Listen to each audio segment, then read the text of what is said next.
Hello, Wim. Hello. Hi, Lee. How are you? I'm fine. I'm looking for my headset. And I'm also looking for a background. How can I do that? Backgrounds. It doesn't work very well. Let me see here.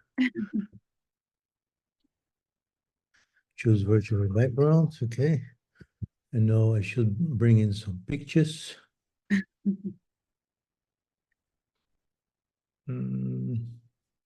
How can I bring here plus add images. Add image. Come on.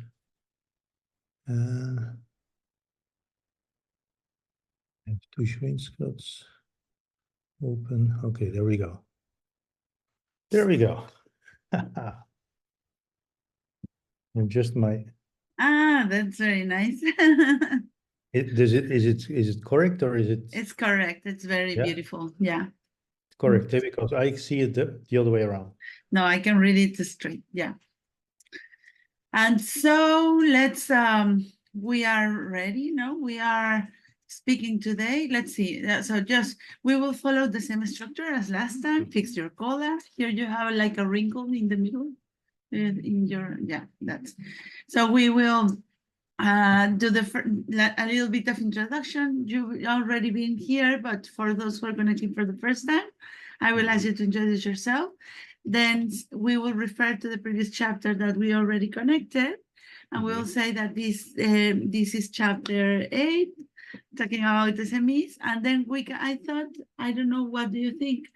Is that today we can, so I saw that there's like two parts, no, like the concrete recommendations for SMEs and then the literature that no, so maybe we can address those topics. Is that something that you want? Maybe like do two big questions, divide the time like that.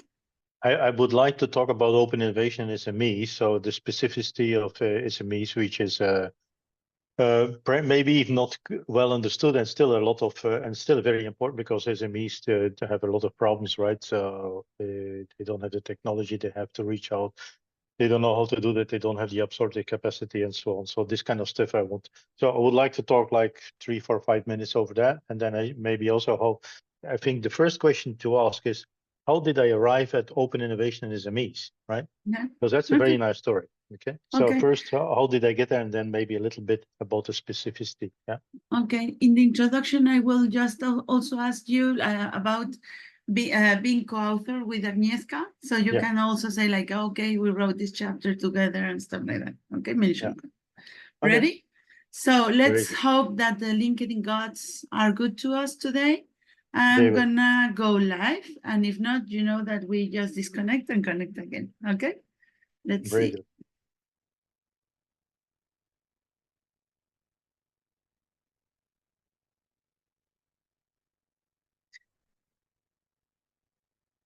We are live. Hello, everyone. Welcome. Hi. Welcome. Happy Open Innovation Thursdays. Today, it's our 9th session, which is really nice. No, we are already moving forward. We are almost in our 2 months of Open Innovation Thursday meetings. I think it's a little bit more than 2 months, talking about this amazing book, the Oxford Handbook of Open Innovation. I'm doing exercise now because it's a little bit heavy. My name is Marisol Menendez, and I'm an open innovation enthusiast, practitioner, and fangirl as well. And so it's one of my greatest joys to be doing this Open Innovation Thursday series. For those who connect for the first time, these are 15 minutes conversations with each of the authors, going chapter by chapter of the book, talking about open innovation. And it's been a magnificent journey because we are learning about the different aspects of the content that we have in the book. And we are also talking with so amazing people such as Wim, that you are here connecting with us today. Welcome, Wim. How are you today? I'm doing fine. So it's a Thursday again, so time to talk. Time to talk. Welcome. Well, you know, Wim, I have a special admiration for you. You've been very important also in my open innovation life. So it's very a joyful moment, in particular to have you today. Also, you know that you are the first chapter in the index, in the second page of the index. It's very nice too, as a milestone. Thank you. And today, so we always do this, and even though you've been already in this series before, can you just do a quick summary of who are you, for those who don't know you yet? Oh, very, very short. So I have been, so I'm a professor at the University of Antwerp, but now I'm focusing more on digital strategy, but also on the ecosystem. So I stay always into the field of how to relate, of how to innovate together with partners, right? So it's an inter-organizational collaboration, which is always at the core of my research. But here in this case, so did the Open Innovation Handbook. So this is a long history I have with open innovation, let's say 20 years for already. And I started very early on with Henry Chesebro in 2004 with a professional development workshop in the Academy of Management conference in 2004. So that's where it all started. And that's how I worked on open innovation. But now we are talking today about open innovation in SMEs. In SMEs, which you co-authored with the chapter, you co-authored chapter 8 with Agnieszka Radziwiłł. The name of the chapter is Open Innovation in Small and Medium-Sized Enterprises. And well, you wrote chapter 8 together with her. How did you came to write together this chapter? And just give us a general idea on what this is about. Yeah, so the chapter itself is basically a very good summary of what you can find about open innovation in SMEs. But we wrote a chapter because I still think that open innovation in SMEs is very, very important and a little bit understudied. There is a growing and emerging, let's say, literature on open innovation in SMEs. But I think that there's still a lot of misunderstandings, and that's why I have been working already on it since 2009, very early on with a paper which has a lot of citations in Technovation together with Variska van der Brande. So we wrote that paper very early on, and it shows the need for analyzing open innovation in SMEs, because it's quite different from what we know about open innovation in large companies. That's also why I wrote one book, which is right in the back there, the Managing Open Innovation in SMEs in 2017. That's basically let's say the result of a lot of cases that have been writing about open innovation, how managers should look at it. The other book you see behind me is a compilation of academic papers where also Agnieszka was already working, and that's how we found each other on open innovation in SMEs, and that's why we have been writing the book writing the chapter, in the Open Innovation Handbook. But coming back to open innovation in SMEs, because I want to make sure that those people that are interested in SMEs have a good understanding of what open innovation in SMEs is. We have a misunderstanding that open innovation in SMEs could be the same as in large companies, but that's completely wrong, right? So I would say if you're in high tech, and you're venture capital backed, and you're this kind of one of the startups, then probably you know very well how to, and also the venture capitalists will help you in that. You know how to work together with large companies. You know how to work together with universities and so on. So this is not really so different of what we know in open innovation. Let's say since 2003, when Henry was publishing his book, because Henry has always been working on large companies in collaboration with small firms and so on, and how to make sure that he can license this technology, or at least can use this technology from startup companies.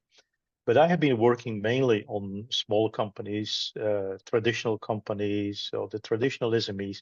And they are very important because they are like 80, maybe 90% of the companies in Europe. And they are still, I'm not sure about the exact figure, but they are probably responsible for 50% of the GDP in Europe. So we forget about a lot of companies. And the question is open innovation relevant for them? Well, and my case is really show that it is very, very important for them because they don't have the financial means to work internally, to do the R&D internally.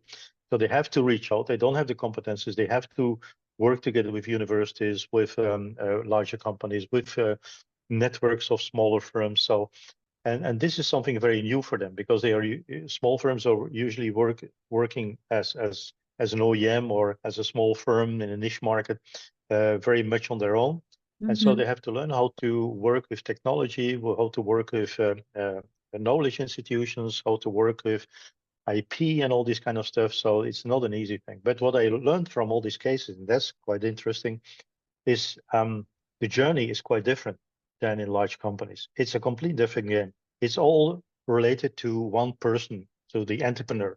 And here you see the link between open innovation and entrepreneurship, which is not the case in large companies, because there you have an open innovation team. Then it's about structuring and organizing open innovation in a completely different way. But in a small company, it's always the entrepreneur.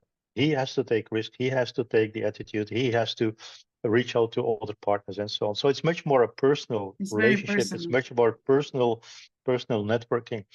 And the way you can be successful then also depends on how people relate to each other, how they can come to an agreement, right? So and it's basically a complete new way of and also the managerial implications are quite different of what we learned in large companies. And that's why I was that's why I was writing this book. And I also have like 4 teaching cases which came out there.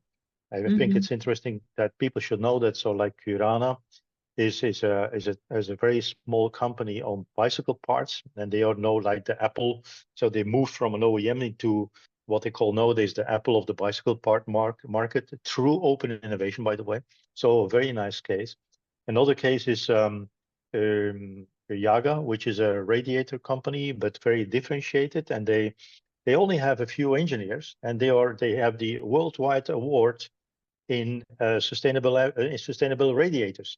So how can a company, such a small company, with few engineers, having awards, right, on sustainability in the radiator industry? And again, it's about open innovation. It's again about networking. So you have like a number of case studies. If you would look at Harvard or you would look at Ivy, you will find my cases that you put in my name. And I think it's very important. Yeah, and it's very important that we use these teaching cases into courses around the globe, right? So, and I would like to see also cases from. We have one case from Tanzania about beekeeping. I forgot to mention that. You were there. Yeah, so that about beekeeping, which is also it's not an open innovation, but it's a networking, and it shows how networking and working together in a region you can really improve and innovate, let's say, in the beekeeping industry. So I would like to see more examples from developing countries. Of course, as you say, SMEs are critical for, I think, every country's economic tissue. In particular, you know, here in the Basque region right now, even as policy identified from the, of course, in the whole Spain in particular, but in particular with Basque region being an industrial region with lots of history of growth, like in a more traditional way, there are the same ratio of SMEs around 90%, no, like creating a big part of the economy. And you know, one of the conclusions that we are drawing right now is for small and medium companies, it's even more important to do open innovation because it's on the principle that you don't have all the knowledge, you don't have all the technology, and collaboration is critical to respond to the challenges and speed and the transformation and even create new products now and grow. And it's right now, it's one of the key levers for growth in the economy. So you were saying it would be interesting to add to the teaching cases, but also it's important to create the good practice and promote these dynamics, no? And so there are many learning opportunities there, and we need to learn to collaborate at this level, no? Yeah, I also think there's a lot of lessons there for governments, because governments want to promote, let's say, innovation in small firms. And there are certainly some good practices around the world, so which I think that governments have been moving on, certainly in Europe, in a very good way. So I think we should try to capture, let's say, the best practices there too, right? So because small firms cannot do that much, but sometimes You see that Governments if can they promote. get incentives from local governments or from local networks, it's not necessarily the government. You see that nice things can happen and that a big change can happen. So it's And not all even so. Yeah. So go ahead. Yeah. No, sorry, I was gonna just add to your point. Even here in Spain, we have a big initiative that it comes from also European Union mandates to promote collaboration between SMEs and startups, for example, Yeah. to promote, and it's a nationwide initiative to support it, creating many success cases, very interesting, and it connects to your point, no? Yep. So, Wim, I have another question. Within the chapter, you explain a little bit about that. So you go around the general ideas that you were explaining right now, and you also go into literature, no, about open innovation. What are the research opportunities nowadays as well? Oh, I think there are a lot of research opportunities still left there because it's a very big economic issue, right? So SMEs responsible for a large part of the GDP in Europe, but also in developing countries around the globe. So you see SMEs are still very important.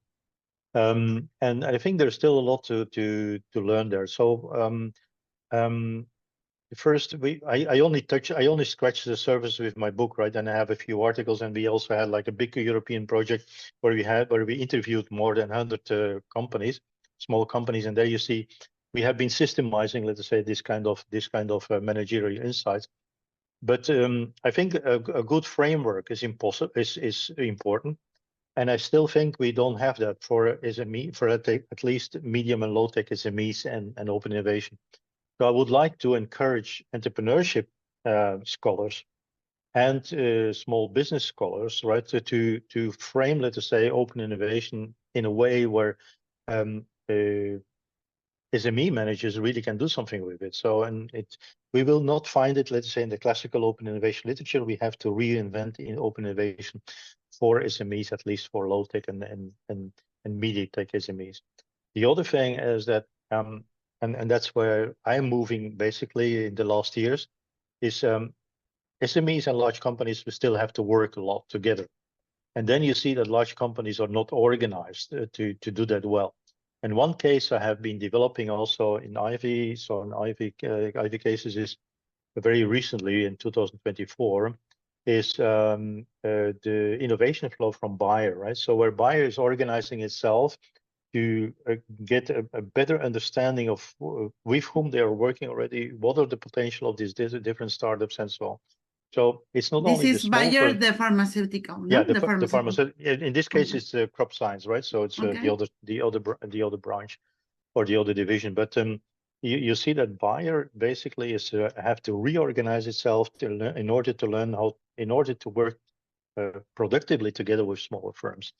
And this is something we're going to see in the future too. I also think there's a huge opportunity for research about the impact of digitalization and the way small firms can first work together among each other, work together with other organizations, but also if you look at the platforms that are nowadays enabled by AI, and how you can find particular technology and how you can find particular partners, this is going to probably be revolutionized in the next few years, because the cost in searching, the cost for finding the right people, finding the right technology, finding the right partners, gonna drop dramatically, and the quality gonna increase dramatically. So I think there's a lot to do there, and also for SMEs which have hard problems in searching, let's say, the right people beyond the boundaries of the company. I think this is a very nice topic.